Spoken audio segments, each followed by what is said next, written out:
dengan berdoa mulai.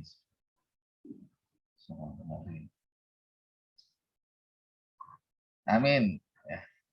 Semoga diberikan kelancaran, kemudahan, semuanya diberikan kesehatan, dan segera nanti bisa tatap muka secara langsung. Karena secara virtual ini ya kadang banyak kelemahan itu ya, mungkin di sinyal, di kuota, kemudian di kondisi dan lain sebagainya lah gitu.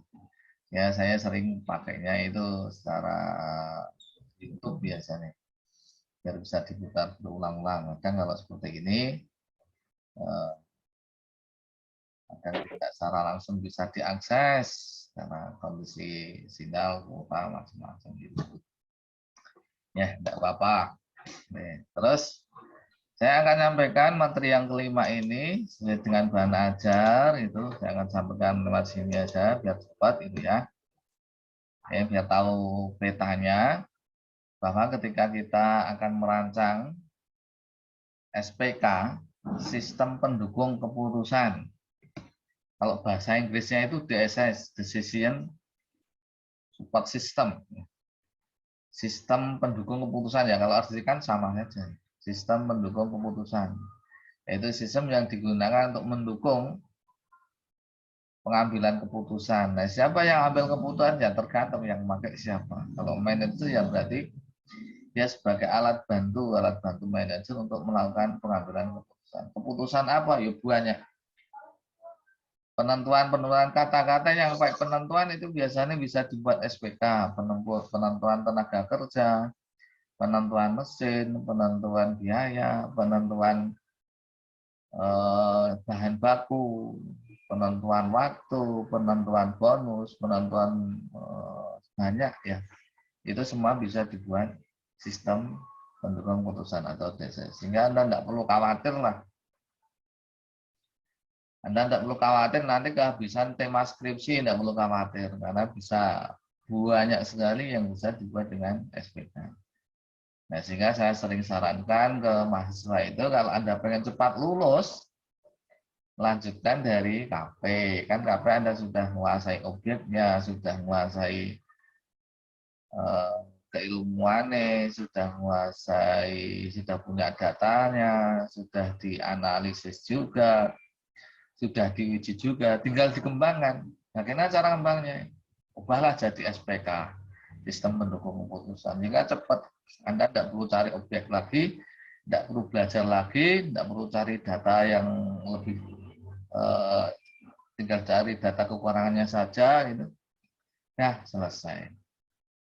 Bahkan dengan ini juga dulu saya bisa lulus kurang dari 4 tahun. Dan punya sertifikat lulusan tercepat yang kadang kemudian itu nanti bisa kita gunakan. Termasuk dulu waktu saya S2 dulu juga mendapatkan beasiswa karena ini. Karena punya sertifikat lulusan tercepat waktu itu. Nah, karena lulus tercepat itu terus diminta ngajar di institusi saya. Nah, siapa yang saya ajar ya adik-adik kelas. Jadi kadang teman-teman saya itu ada yang pulang ya ketemu dengan. Nah, kalau dulu belajar bareng, sekarang ngajar temennya. Gitu. Nah, ini apa ini untuk motivasi semangat Anda semuanya bahwa tema yang bisa diangkat jadi skripsi itu mudah dan banyak.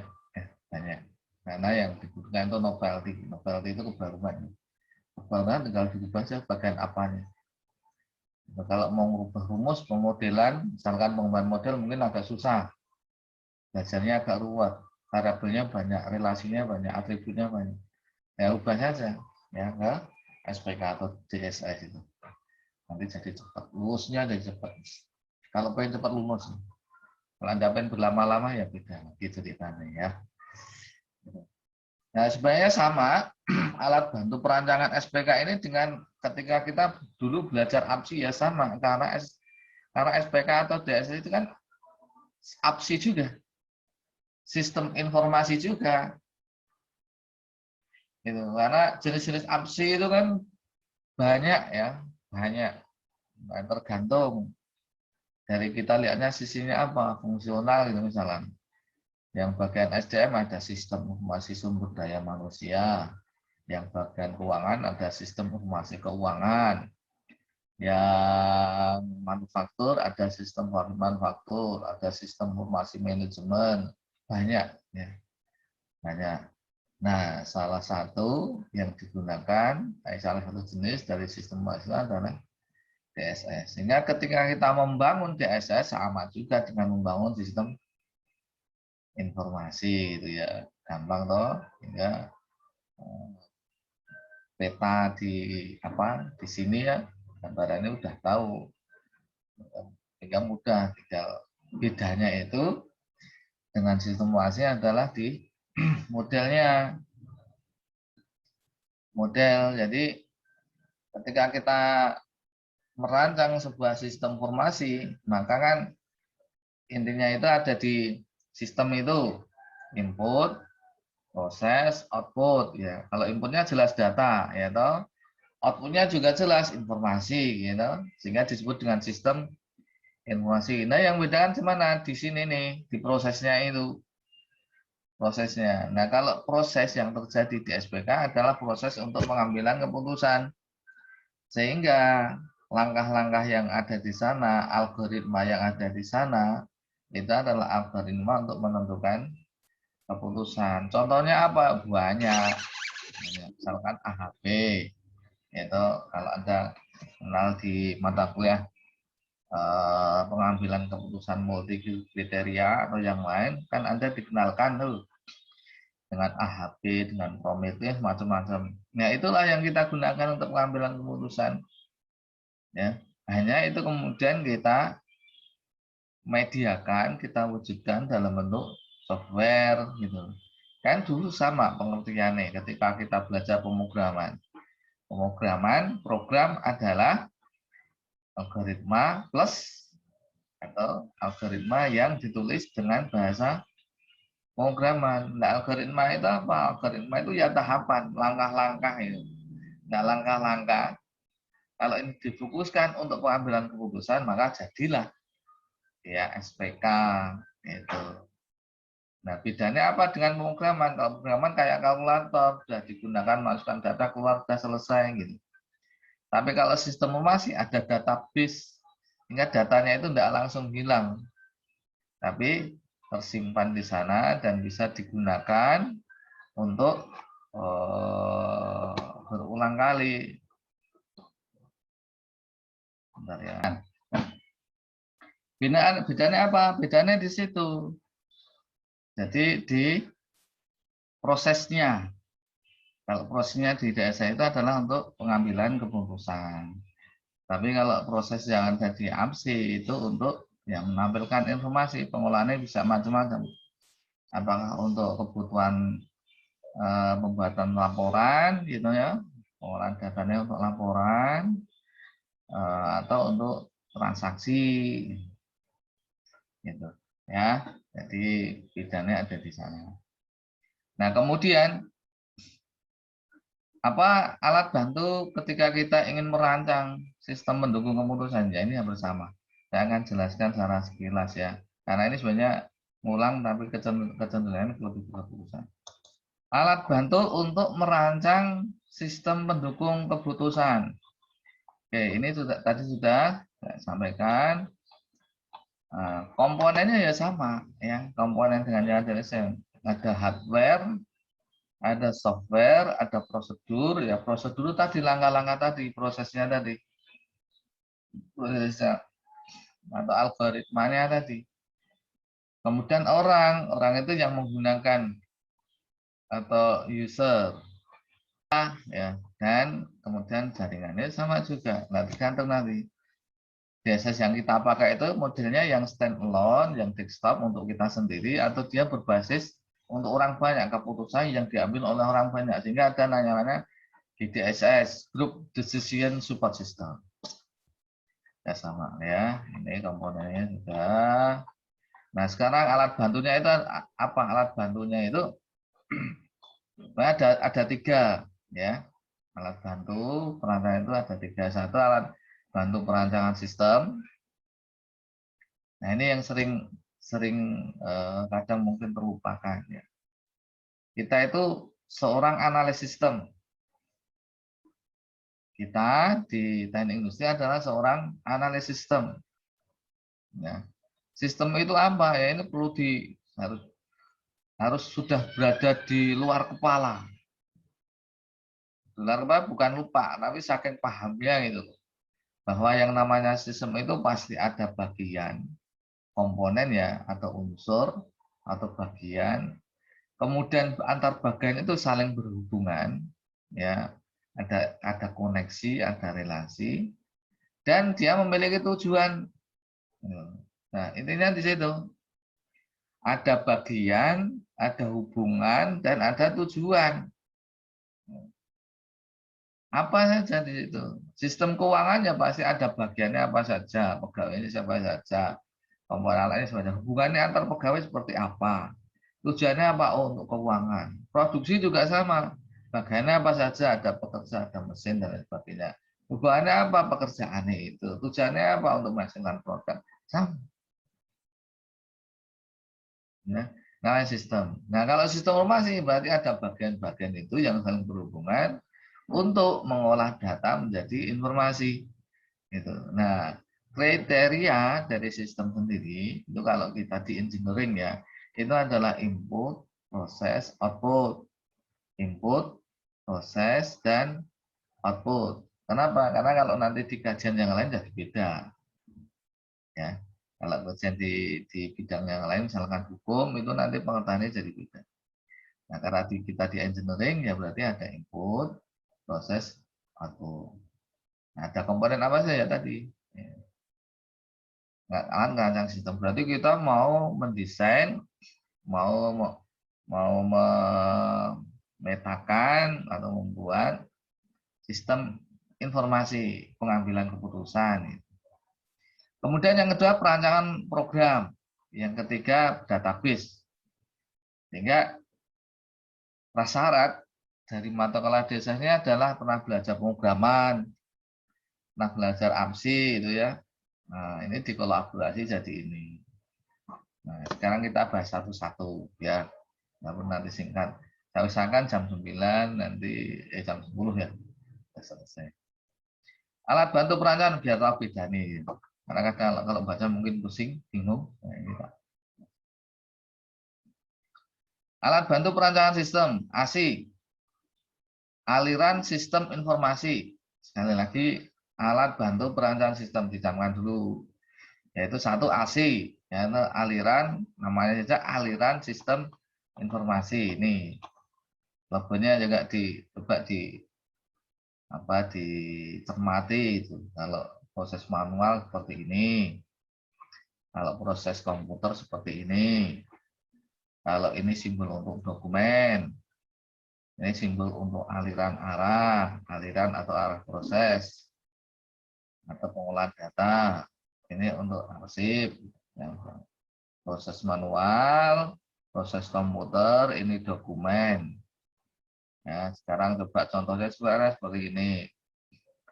Ya, ini tadi dokumen dari pelanggan, kemudian dicek secara manual, jadi dokumen lagi, terus dibawa ke bagian administrasi untuk pendaftaran.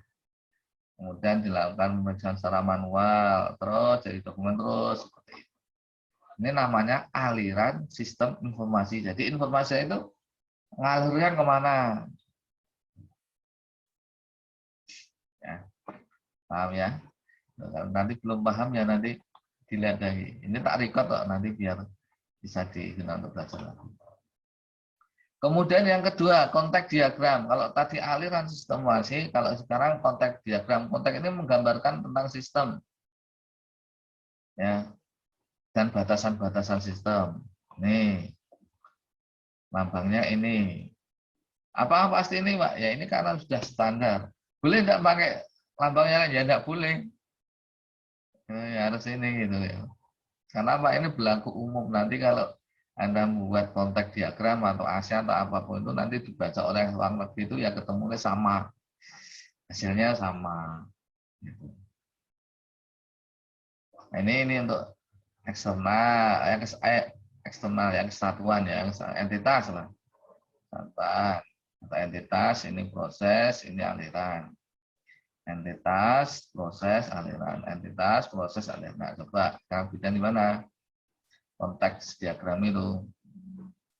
Nah, ini kan menggambarkan sistem, menggambarkan dan batasan-batasannya. Ini tadi entitas, misalkan customer, ya toh. Arah ini adalah menunjukkan arus, berarti customer memberikan data tentang customer atau konsumen. Kemudian ini masuk ke sistem, gitu, masuk ke proses, ya, masuk ke proses. Dari proses sistem informasi ini, dia akan memberikan output balik kepada customer itu dalam bentuk kwitansi. Ya. Jadi customer memberikan data pemesanan, itu misalkan keluarnya itu dalam bentuk tagihan atau kwitansi. Karena kita sering seperti itu. Apalagi kalau sekarang itu kita sering belajar online, apa-apa kan online. Beli bakso aja online. Dan kita pesan memberikan data siapa kita, pesannya apa, berapa gitu. Ya kan? Terus nanti dari sana akan mengeluarkan tagihan, jumlah ini itu. Nah, tagihan.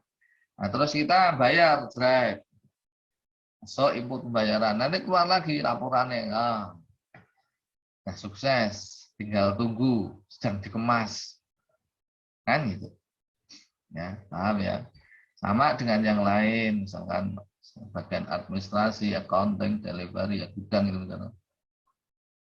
Dan seterusnya. Ini konteks diagram.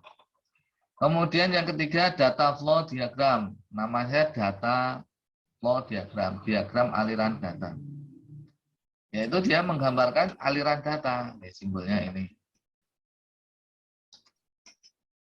Simbolnya ini kesatuan, ya, kesatuan. Terus ini proses, ini penyimpanan. Kesatuan atau entitas, ini proses, penyimpanan ini arah. Nih. Contoh ya, contoh. Kita langsung ke contohnya. Nah, ini entitas. Ini memberikan data customer. Ini proses entry data. Nah, dari sini kemudian dia juga mengambil data dari penyimpanan. Ini kan penyimpanan tadi, ambil data ke sini, diambilkan juga, customer juga memberikan data gitu. Yang dari sales juga iya. Nah, kemudian dari data sales ini juga memberikan entry data proses untuk data kendaraan masuk ya seperti ini. Ya. Namanya aliran data. Bahkan aliran data. Data dari customer masuk diproses untuk entry data. Ini penyimpanan. Nah, dari penyimpanan juga digunakan untuk pengambilan laporan. Data dari customer, data dari gudang untuk diolah proses. Hasilnya kemana? Oh, ke sini untuk laporan penjualan ke asisten bisnis manager. Itu namanya aliran proses. Ya, disebut dengan DFD. Nah, nanti yang paling banyak digarap ya di antara tiga itu ASI, konteks, dan DFD ke DFD-nya ini. Nah, ini nanti dijelaskan sampai detail sehingga sampai ada DFD level 2, level 3. Yang paham ya, bedanya udah tahu ya. Nanti mungkin kalau ya diulang lagi sekali lagi. Kemudian yang kedua tentang alat bantu perancangan program. Ini waktu dulu belajar pemrograman komputer. Ada struktur program ini untuk menggambarkan menu, kemudian untuk flowchart. Nah, jenis flowchart itu kan banyak. Apa dipakai semuanya? Ya enggak. Cukup flowchart programnya saja. Tapi biar kenal, ngeleng-ngeleng ya ini tak tampilkan. Ini flowchart sistem. Menggambarkan. Nah, ini biasanya juga sering ditampilkan di skripsi. Ya, menggambarkan sistemnya, aliran sistemnya. Gitu. Flowchart sistem, baik pesanan, masukan. Gitu. Nah, Anda harus tahu simbol-simbol ini. Kemudian flowchart dokumen, nah, ini menggambarkan dokumennya, aliran dokumen. hampir mirip dengan ASI tadi. Nah, ini dalam rangka untuk pembuatan program. Ini dari dokumen. Kemudian skematik digambarkan dalam bentuk simbol. Nah, ini yang kita pelajari yang sekarang yang ini yang ditekankan yaitu flowchart program. Karena inilah yang menerjemahkan dari algoritma. Ya, dari algoritma ya diterjemahkan dalam bentuk flowchart program. Anda harus ingat dulu simbol-simbol ini untuk apa? Start, atau input, decision, proses, output, end, atau selesai. Nah, ini menggambarkan algoritma atau tahapan-tahapan dalam penyelesaian masalah. Kalau di DSS berarti langkah-langkah untuk pengambilan keputusan. Misalkan tadi apa? OAHP berarti ini adalah flowchart yang menggambarkan tahapan-tahapan dalam proses penerapan AHP, Analytical Hierarchy Product, hierarchy proses, ya, atau Promete, tahapan-tahapan ini di sini. Nah, inilah yang kemudian nanti akan diterjemahkan, ditulis dalam bahasa pemrograman, jadilah dia sebuah DSS. Tapi jangan lupa kita nanti masih ada satu lagi alat bantu perancangan basis data. Ya, ini flowchart program, flowchart proses ini biasanya kita di industri itu. Ya. Nah, ini simbol-simbolnya ada nanti di atas. Skema. Nah, ini beberapa struktur, kalau sudah tahu lah ini. Ada sekuen, ada branching, selection, atau pemilihan ya. Di sini ada proses pemilihan. Dan ada looping atau pengulangan. Sudah pernah kita pelajari. Nah, ini sekarang diambil, diterapkan dalam proses penyusunan perancangan sistem pendukung pengusaha. Seperti itu. Ini contoh-contoh flowchart gitu ya. Ya, oke, tugas Anda nanti mengerjakan. Ya, saya kira itu Anda harapan saya sudah punya gambaran. Oh, alat bantu berarti sama dengan yang kemarin. Oh iya, tidak kenal lagi gitu ya. Pemakanannya pada proses pengambilan keputusan. Nah, ada yang mau ditanyakan? Silakan kalau ada. Kalau tidak ada, saya cukupkan sekian. Ada yang mau ditanyakan? Jelas ya? Jelas? Oke, kalau nanti kalau ada yang belum jelas, nanti bisa diputar lagi. Nanti insya Allah saya upload di YouTube untuk belajar. Ya. Kalau tidak ada yang ditanyakan, kita cukupkan sekian. Saya akhiri. Assalamualaikum warahmatullahi wabarakatuh.